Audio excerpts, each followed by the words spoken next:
William Stiles was in his mid-30s. He was newly married and he had a baby on the way. But 2 years ago, the Cobb County lawyer woke up in a hospital bed with no memory of who he was or how he got there. Today, Stiles is fully recovered and sharing his strange journey. The question is, how do you feel? Feeling good, feeling blessed, really motivated to push forward. Yes, that's good. That's very important. And let's talk about a little bit about what happened. So what happened, man? Like, you was eating wings and then you woke up. Like, what happened? I mean, it's a very bizarre circumstance and story, but newlywed, best day of my life, wedding day, great time, honeymoon pregnancy. 6 months later, wake up in the hospital, don't recognize my wife. Wow. And from not recognizing her, like, so when you woke up, you're like, who's this? Like, who's this? Like, well, I don't know how. From what I recall, and I don't recall much from it because I lost my memory, I wake up and I'm in a hospital and I don't recognize anybody. And day to day, I can't remember that movie. Regarding Henry. With Harrison Ford. Not regarding him. It was like 50 First Dates where it kept waking up and the next day was like a whole new start. Okay. It was something similar to that. To 50 First Dates. Yes. Wow. You know, she was bugged out in there. She was. I mean, to the point where when I had friends coming in to check on us and I didn't recognize them.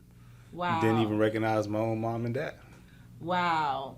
I have a question in the road to regaining your memory. So you don't know anyone, you don't recognize your wife, you done got married, you like, did I agree to all of this stuff? Did this stuff really happen to like... And Amber, fine, yeah. How could I not recognize her? Yeah, she definitely is beautiful. She definitely is beautiful. Oh, man. But what was the stages that you had to take from there? Because again, you're waking up, you don't know who's who to every single day. How did you get your memory back to become this high-powered Atlanta attorney? You see what I'm saying? Like, you don't know if you got Fruit Loops and Cheerios, but then now you're here doing the damn thing in Atlanta. So what was recovery like?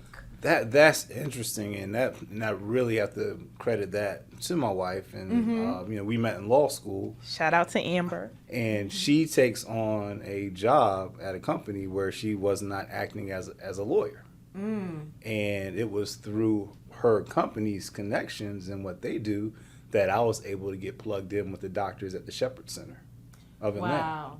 But for that, I would not be here. The doctors at the hospital had given Amber a list of nursing homes to put me in because they figured that there was no coming back. And then her boss was coming to check in on us at the hospital on every day. He said, hey, let's call the Shepherd Center. We represent them. They can handle this. And he makes the necessary calls, and the Shepherd Center doctors were there the following day and made a recommendation for actual chemotherapy treatment for me. And they gave that to me, and I woke up the next morning. I was like, Amber, what's going on? Where are we?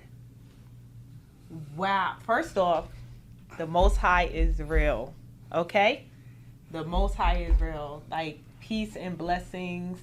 We have to give him gratitude because at the end of the day, if it wasn't for him, you wouldn't be sitting here. That is correct. And the fact that he put such a good woman in your life, to do his job for him here on earth, that's a blessing. But it's so much deeper and on point than that when you talk about, God's foresight and knowing what to do.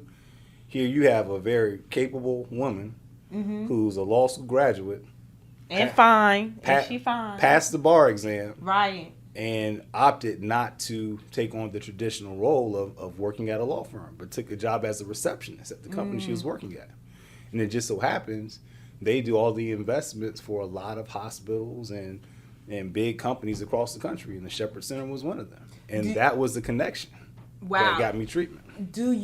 So when you were going through your memory recovery, like, what was the process that they had put you through? Like, in other words, how did you get from, I don't know if I got Fruit Loops and Cheerios to, like, I'm recording this deposition? How'd you get there? Like, what were the stages of recovery that you had to go through? Because you had to relearn some things. I mean, in terms of the legal work, wasn't relearning much in terms of that. I had written a little to-do book and a course book on how to handle personal injury claims, so I had that fully embedded in me. But it was more simple things like, who's this person? Who are you? That really was the challenge. And interestingly enough, I had to go and do some IQ testing, which was quite embarrassing. And I saw an occupational therapist through the Shepherd Center. Okay. And they kind of hit me to certain things to do to make sure that my memory was still intact and that I was not forgetting stuff, which actually was not too far of a stretch from what you do as a insurance defense attorney, where you're having to track your hours every 6 minutes. You're billing your hours. So say, hey, do that. So I've got my notebook and I'm taking down what I'm doing at the house and continue to do that going back into work.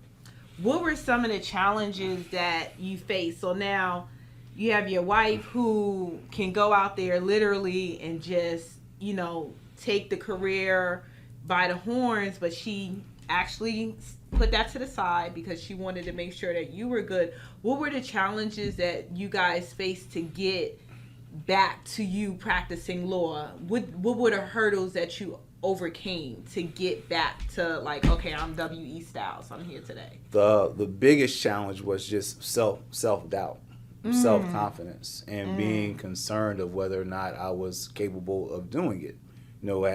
While I was in the hospital, I lost my job, So I'm coming out recovered and I'm realizing, oh man, I don't even have a job anymore. To which is a big hit, especially when you're newly married, you got a child on the way, and the traditional understanding and concepts that you have as a man and a married man to be a provider didn't have it. And so that was the both motivation and also just concern, like, hey, if I don't have a job anymore, and I lost a job from somebody who I consider to be a true friend, when it comes from a relationship that's that close, that really hurts. That really hits hard, Wow. I want to dig deeper in that. Self-doubt is definitely the killer of a lot of dreams, man. And we need to talk about that because in terms of entrepreneurship, what happens is entrepreneurs, when you look at today, it's like you're in an AJC, you're getting these, statewide, national-wide, wrongful death cases. You're balling, right? You're there, but no one looks at how you got there. Like, you went from memory loss, you went from self-doubt, and you had to find these things within you to get back on track to be your best self. So what did you rely on during that self-doubt phase that would help another entrepreneur push through? Because we all struggle with some form of self-doubt when we're pursuing our goals and our dreams. What were some of the tools that you used and you relied upon to get through that stage? One of the big things is, having a true recognition of yourself and who you are and what you're capable of doing and what you've done in the past. So it's a lot of reflection upon, prior to all this happening, what I was able to do, what I had done, and, that. And number two, not concealing that self-doubt, but sharing it with friends and family who you really have a respect for, and that they have your best interests at heart. Friends that I'm saying, hey man, keep it real with me. If you don't think I can do it, let me know. And having the input from those individuals and what they're telling me to do and telling me what I've done and what I'm capable of doing. That was critical in getting over the self-doubt. Like, big shout out to my best friend, Mike Burke. This dude shows up to my house within a few days of me getting released from the hospital. And first thing he does, gives me a hug, says a prayer over me, get your ass in that room and paint, bro. Yes. And with many people, I don't know how many people know, but I'm going to let you know, Stiles, I still have your painting. I still have your painting. Yes, you are a painter, and you are a fantastic painter. So how did you use painting, to, get that back going? So my boy Mike, you would never think of him as an art dealer of it or anything like that. But I mean, he was selling my artwork all across the country. Wow. And so from the time I got released from the hospital to the time I went back to work, I mean, he sold about 18 or 20 of my paintings. Wow. And so I was there, and that gave me a sense of economic worth in terms of, hey, I got a little bit of money coming in to help out with the bills and all that stuff, So that was key. And as you're familiar with my American President's painting, that was the main one he was selling. To which it's like, hey, you want to get even deeper and peel another layer back? That made perfect sense that I was painting that piece, given President Obama's role with the Affordable Care Act, because get fired from my job, lose my health insurance. Right. And my wife was able to get me put on her health insurance while I'm there in the hospital bed. Wow. With what otherwise would have been deemed a pre-existing condition from the insurance carrier. Wow. It's a lot of blessings. It's a lot of blessings, in this story. And shout out to Mike. We need friends like that. Definitely. We need, what? That makes me think of this question off the top of my head. When you're dealing with friends in certain friends circles, how are you able to distinguish friends who would say, hey, bro, you're washed, let it go, and they may be low-key hating, versus the ones that genuinely are like, no, you're not, still do it, still go forward, or the ones who may be like, I don't know. How are you able to distinguish the right, advice from, Right. Man, I'll say luckily enough, I didn't have none of my boys or friends were saying that I couldn't do it. They all were very supportive and encouraging and saying, hey man, you still got it. You can still do this. And then when I raised further doubt as to, you just saying that because you're my boy. Exactly.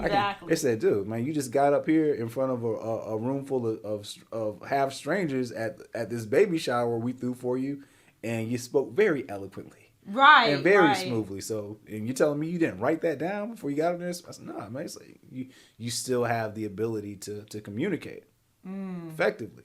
So it's stuff like that, coming from my friends who, majority of them are successful business owners themselves. Nice. And then having them come to me asking legal questions and for support in terms of legal needs that they have for their businesses. Right. Right. You a phone call away for us. Like, we keep you on E-Money Styles on speed dial. Like, I need this question answered really quick. Absolutely. And that helped with your ability to recall. That made things stronger for you. Definitely.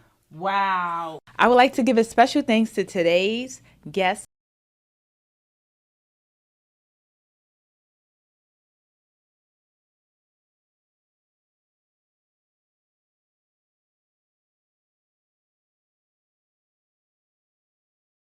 The universe, the universe. Fell in love with the universe. Tapped in with the universe.